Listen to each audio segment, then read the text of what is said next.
puluhan orang ada di istana, tetapi tetap negatif campaign pada Presiden Prabowo terus meningkat. Jadi ada yang gagal dipelihara oleh kalangan komunikator yang direkrut puluhan orang itu tuh.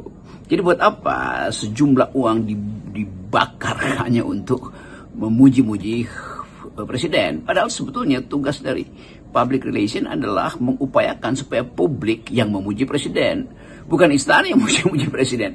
Ini dungunya di situ tuh para komunikator istana.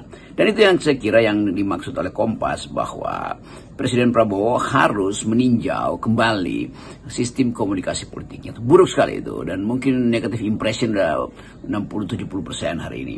Itu pentingnya supaya kita memahami bahwa fungsi dari komunikator politik adalah mengkomunikasikan isu itu supaya tidak tertandingi oleh isu yang dibuat oleh netizen, tetapi itu nggak mampu. Jadi kita mulai melihat bagaimana Presiden Prabowo sebetulnya ada di dalam bahaya, yaitu tak mampu untuk meyakinkan publik bahwa beliau sedang bekerja keras. Kan itu dasarnya kan.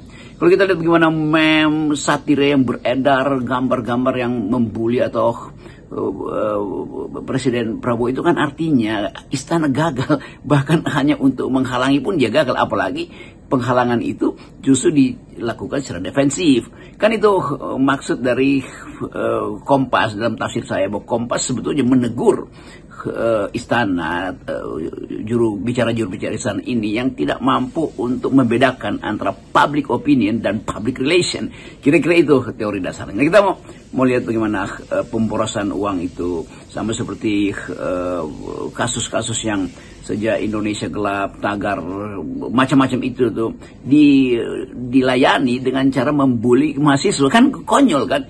Mestinya diterangkan, oke, Indonesia Gelap, tetapi fungsi dari kebijakan adalah untuk membuat terang. Tetapi kelihatannya memang ada sejumlah ketidakpahaman atau ketidakmampuan berpikir sebetulnya di kalangan komunikator istana yang menyebabkan rekor terburuk Presiden Prabowo justru terjadi 100 hari setelah dia mengumumkan kabinetnya kan.